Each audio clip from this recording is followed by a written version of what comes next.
It is that time of the year where we talk possible Christmas gifts.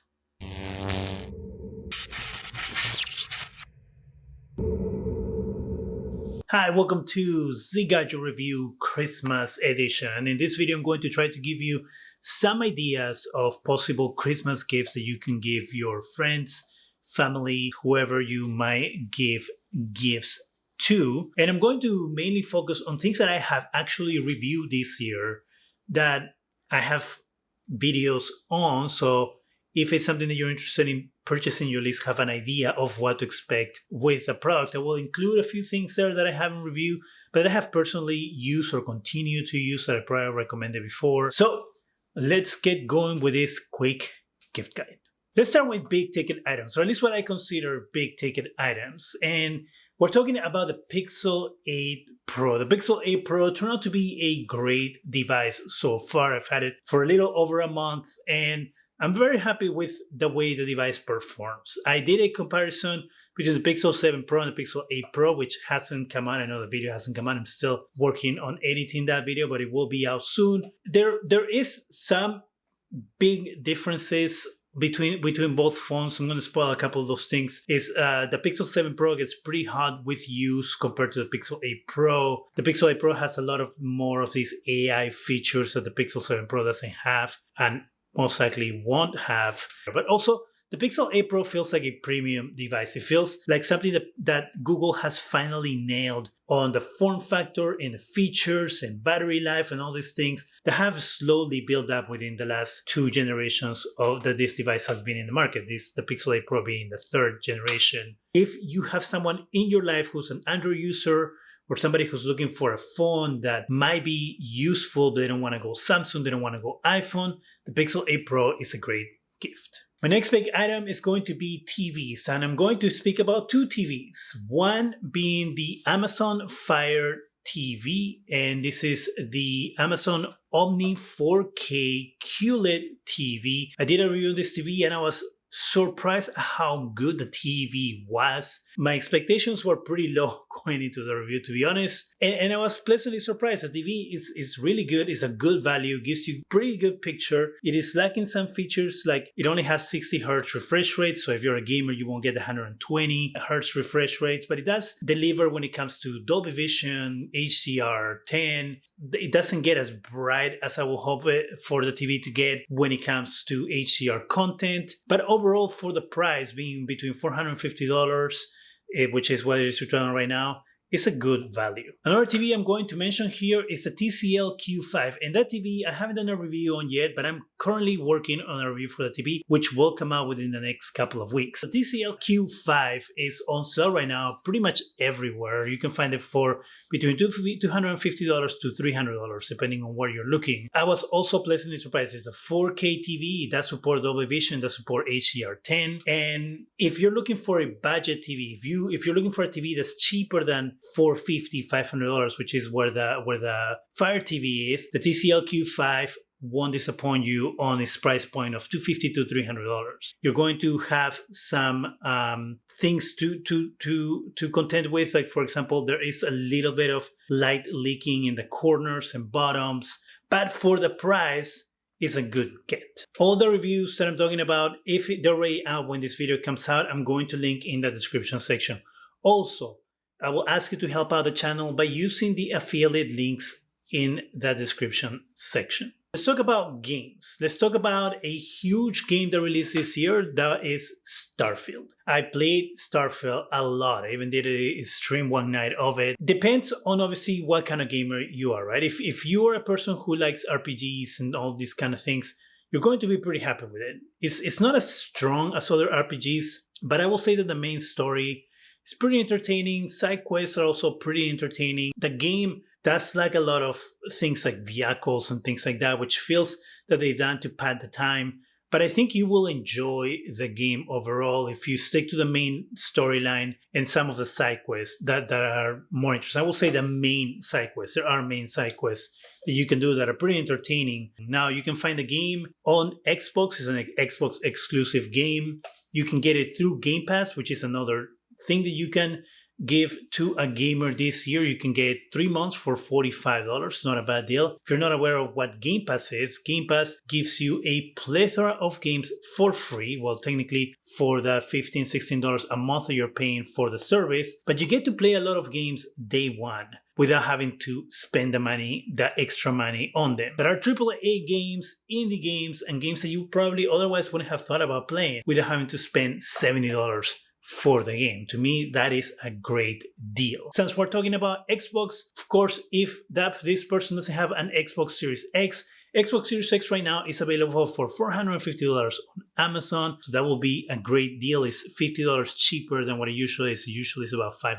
Let's quickly talk about accessories for the Xbox. We have the Xbox Elite Controller 2, which is the one that I have here. I've been using it for a couple of years now. I also did a review on this, and I'm very, very happy with the way this has performed. I haven't had any issues with joystick drifting or any of that, or thumbstick drifting, whatever you want to call it. If you're not familiar, you can program the buttons here on the back. So if you want to give a different use to the buttons on the back, you can program that. And you have different profiles that you can create depending on the game. So if you play Call of Duty, if you play Starfield, you can create different profiles so the buttons do what you want them to do per specific game. The other thing that we have here that I did a review on this year is the Xbox headphones. And these are gaming headphones. I wouldn't recommend them for them to go out and walk around in the street, but they actually work really well for gaming. They give you really good isolation when it comes to sound. It does not have active noise control.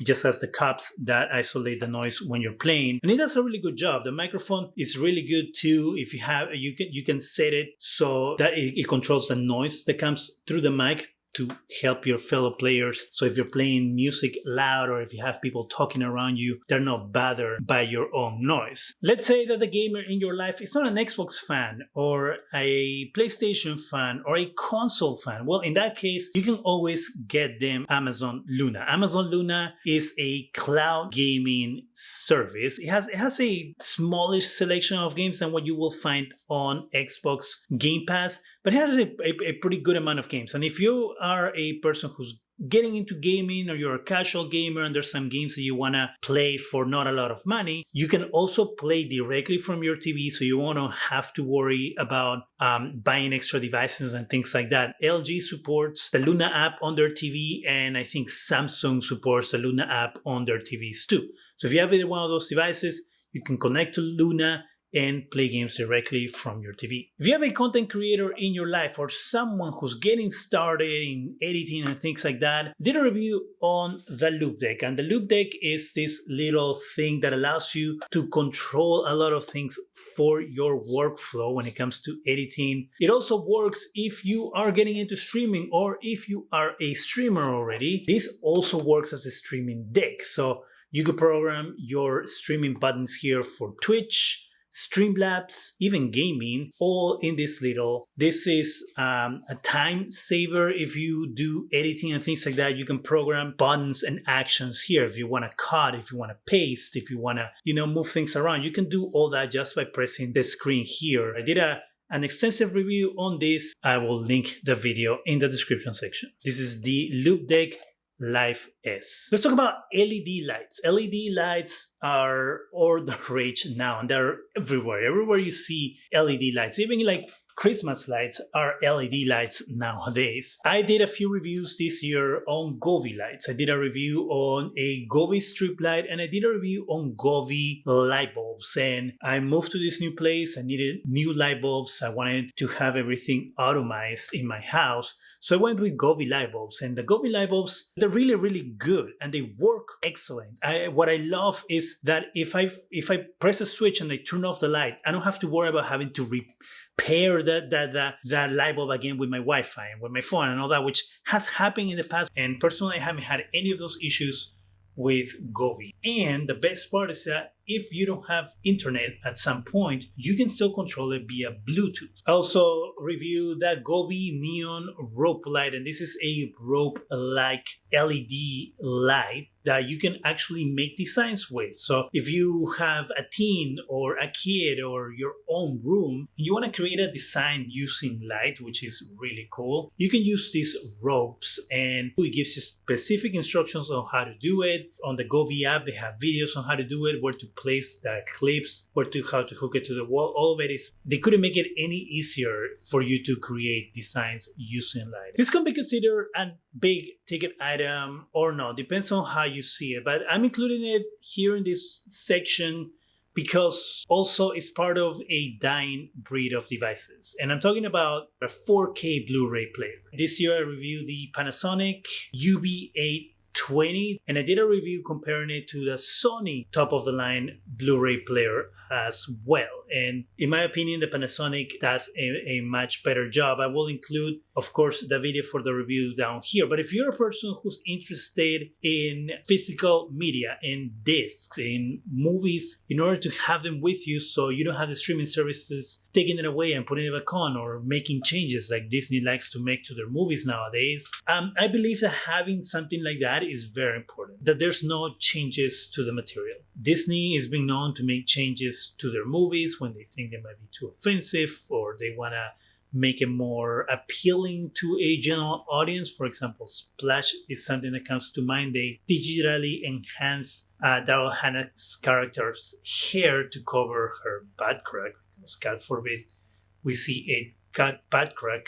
You know, that is something that is probably going to continue to happen. That is probably something that is going to happen more often than we like it to happen. And so I believe that having the real thing in your hand without anybody coming and saying, hey, you know, we're going to change this because we don't like the message that we had in this movie to begin with. Hello, Star Wars is another example. I think it's really important. We're getting close to the end of our list. And here I'm going to quickly talk about fitness, something that I've been lacking this year, even though I've been trying so hard.